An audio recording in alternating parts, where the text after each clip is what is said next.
These past months have been like a winter. And the example of nature is a powerful metaphor for us at this time. In winter, in the natural world, everything shuts down. It seems like nothing's growing. The leaves are off the trees. Most of the flowers have disappeared. The grass is brown. And at times I have felt that way in my soul in these last months. But there's always joy. There's always something new. And when we stick with that time of winter, we know that life is returning, that life will bloom again.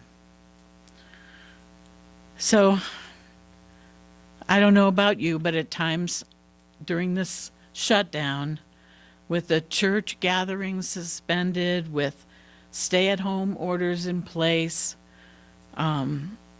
restaurants and businesses, most of them were closed, and it felt like winter. It felt like a soul of winter. But once again, the light is returning. With the grace of God, we are hopefully moving steadily forward into a new kind of spring. Life in the outer world is once again awakening, and we are moving out into circulation, and it's so wonderful that so many of you moved out this morning. I thank you for that. We can feel uncertain, and that uncertainty can cause us to feel afraid. We feel loss. We feel dry in our spirits at times. But we continue to move forward. And that is the life of God expressing through us. We've all experienced this kind of overcoming in our lives in lots of ways. And we can tend to emerge and label. This is good and this is bad. However, in spite of our labeling, the spirit of overcoming always moves through us. It always moves us forward. Hopefully, we take the good, we separate the chaff from the grain, and we move forward into new possibilities. You might remember New Year's service, the Burning Bowl service. We talked about creating something new. And at that time, there's a ceremony called the White Stone Ceremony, and many churches do this, and you're given a white stone, and you're asked to go in and to ask Spirit to guide you in a word or an idea that you want to put forth into the new year. And when I did it here, we substituted those stones with a little white business card. And we did that service. And that practice was inspired by a custom that was prevalent at the time of Jesus, where upon release from a prison, a prisoner was given a white stone. And that was considered to represent two things: freedom and a blank slate. In our lives right now, we're experiencing a time of change. It holds the possibility for transformation. We have experienced freedom this morning as we gathered here, and we have a blank slate. Something new is about to emerge in this community, maybe in your life. Some of you have probably gotten some insights about that during this time of shutdown. Something new is about to emerge, hopefully, in our country, everywhere. And we need to hold ourselves open to the possibility. We hold that blank slate. And what are we going to write on that slate? So, as I considered this, I went all the way back to Unity's basic principles. First, there is only one God. God is absolute good, omnipresent, omnipotent. No matter what name anyone calls that presence, there is that one presence of good. Secondly, God is spirit. Human beings have a spark of divinity within them. This is what Jesus showed us by his life. He was the example, not the exception.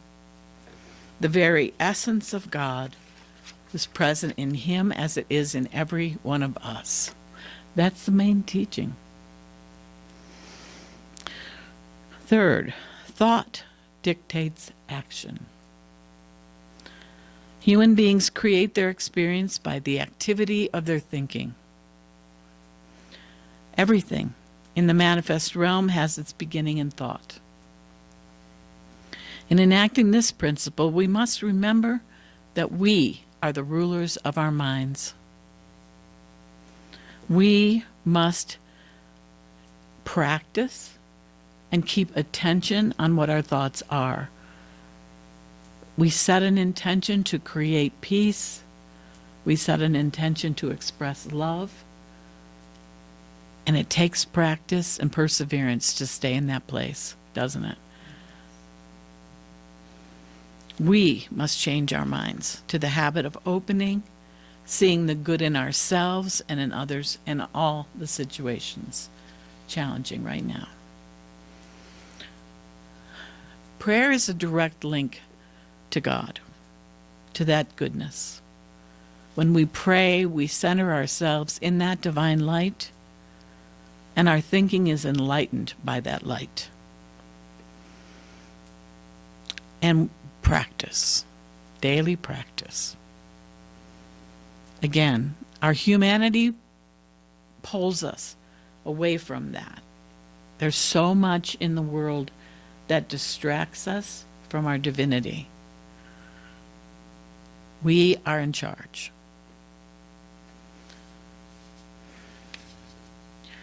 As I was preparing the lesson for today, I was led to the 21st chapter in the book of Revelation, which begins as follows. Then I saw a new heaven and a new earth, for the first heaven and the first earth had passed away, and the sea was no more. And I saw the holy city, the new Jerusalem, coming down out of heaven from God, preparing as a bride in a beautiful way, adorned for her husband. And I heard a loud voice coming from the throne saying, "See, the home of God is among mortals. He will dwell with them. They will be his peoples, and God himself will be with them. The kingdom of God is within. He will wipe away every tear from their eyes. Death will be no more. Mourning and crying and pain will be no more, for the first things have passed away." And the one who was seated on the throne said, "See, I am making all things new." Also he said, "Write this, for these words are trustworthy and true." Then he said to me, "It is done. It is done. I am the Alpha and the Omega, the beginning and the end. To the thirsty I will give water as a gift from the spring of the water of life." Reverend Ed from the Unity website gives us some really beautiful insight on this passage. He says the 21st chapter of the Revelation to John is, I think, one of the most sublime in the entire Bible. The fearsome and exhausting wars and conflicts are behind us. The terrifying illusions of lack and separation have been vanquished. Everything that is not eternal, not a pure expression of spiritual truth, has been relegated to the lake of fire to be purified and be reborn in more positive ways. All earthly illusions of duality and separation from Source are gone. And now the Lord speaks for himself. "Behold, I make all things new." write this, for these words are trustworthy and true. What's important here is that the kingdom of heaven has come to us here on earth in the course of our mortal experiences. Easy to see the separation this week, isn't it? But this is the kingdom of heaven coming to manifest through something that doesn't appear on the outer as if it is heaven. I love how Reverend Ed states, the promise is certain. No matter how distracted or frightened we may become during these challenges, the promise of transformation is assured. I needed that this week. You might also identify with that. We have to keep our minds in that place of knowing the truth. And that's what we strive to teach and do here at Unity. So as I was contemplating that passage, I remembered reading a book by Wendy Suzuki, a neuroscientist. The book is entitled Healthy Brain, Happy Life. Believe it or not, I found it full of inspiration for these challenging times, or any challenging times. Many times we've talked together about change. We've talked about the way it brings us new life, how we can come through challenges with victory. Wendy Suzuki's 25-year study of the brain, specifically as it pertains to memory, brain health, and overall happiness, indicates that this something new that we're talking about today can be part of a stepping stone to greater brain health and overall happiness in our lives.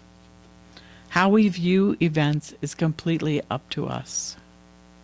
A tragedy, or what may appear as a tragedy, can propel us into action, into lethargy, anger, and into compassion.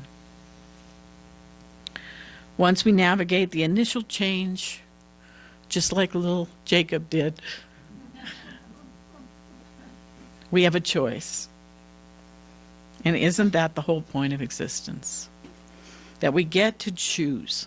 We get to choose. That's the freedom. We either learn and grow or we stagnate. So going back now to the 5 principles, or basic principles. I don't even like to call them 5 because you can find so much in them. God is spirit. We have that divine spirit within us. We co-create by activating that spirit through our thoughts, through careful and positive use of our thoughts. And if we look at the brain study, findings indicate that when we take the view that something new has the possibility to create positive change in our lives, our brains respond and are activated in a positive way. Wendy Suzuki not only studied this kind of functioning in our brains, but she put it to the test by taking action in her own life. At the age of 40, she found herself 25 pounds overweight, physically weak, and also saw that the scope of her social interaction wasn't bringing her optimal happiness. After a trip to Peru, where she participated in a rafting expedition, she felt that she was the weak link as she worked with her traveling companions. She decided to do something new. You might even say she took steps to live in the truth that she knew. So she joined a gym and she started sampling the different classes that they offered. She knew that this was different because other times when she started an exercise regimen, she eventually quit. It didn't engage every part of her being. But this time, in her sampling, she came upon a class called intensati, which combines physical movements with strong affirmations. The name intensati actually signifies intention and mindfulness. This gave her soul and her body a boost. She found her memory was sharper, her energy was greater, and her mood was elevated and much more positive and flexible than it had been. She actually ended up training to be an instructor of Intensati, and she has a TEDx talk that you might want to look up, because she talks about the benefits and how she used that in working with a couple different populations of elderly lifelong drug addicts and people with limited mobility. So she tells about the amazing results in that TED Talk, and I just found her whole story to be so inspiring as an example of what we're capable of when we make a choice to move forward in a positive way and to take action to do that. The originator of Intensati is Patricia Marino, and she has designated that every class begins with what she calls the warrior affirmation. And this is it. Every day, in a very true way, I co-create my reality. As above, so below. This is what I know.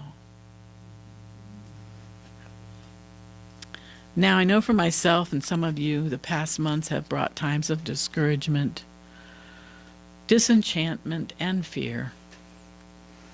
But this is a time of possibility. And we are the ones in charge of the outcome. Each of us has the power to gain many blessings from this situation. So I stand here this morning to ask you to live in the truth you know. And live in possibility with me. I recently read in the Book of Joy, which is a lovely account of the meeting between His Holiness the Dalai Lama and Archbishop Desmond Tutu, a Christian and a Buddhist. The pictures in the book are worth the price.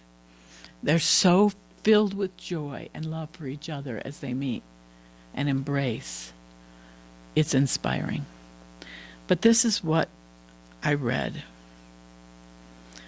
No dark fate determines the future. We do. This is the words of some spiritual leaders. Each day and each moment we are able to create and recreate our lives and the very quality of human life on our planet. This is the power we wield. Lasting happiness cannot be found in the pursuit of any goal or achievement. It does not reside in fortune or fame. It resides only in the human mind and heart. And it is here. We hope you will find it. Let's start by remembering what we affirm in unity. There is only one presence and one power, active in the universe and in our lives. God the good, omnipotent. In each and every one of us is that spark of goodness and divinity and light. In me, in you, in the people sitting here, in the people riding in the streets, in all the people that are in hospitals, the people that are suffering. It's in every one of us. So we remember now our oneness. We don't turn away from it. We don't separate. We remember now our oneness with all. And with our thoughts and intentions, we start here to begin something new. And on that light, I want you to move into a very quiet place now and connect with your divinity, with that light within you.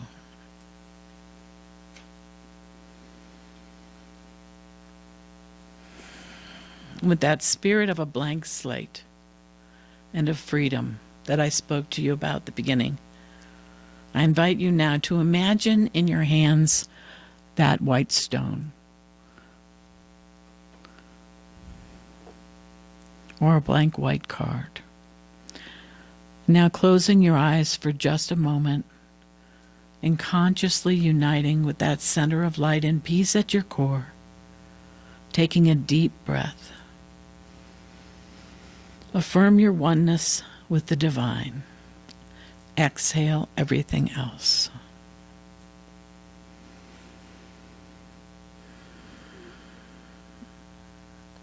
And let arise in your mind from that deep place of connection a simple word or phrase that states the highest vision you choose for yourself and for this community and perhaps for this country and this world.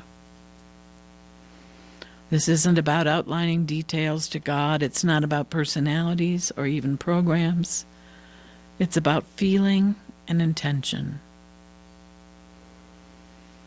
What do you want to be a forever part of the light that you shine, and therefore shines from this place?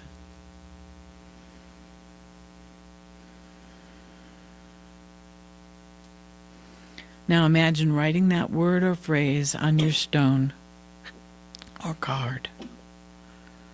Imagine holding it now between your hands and infusing it with the highest love.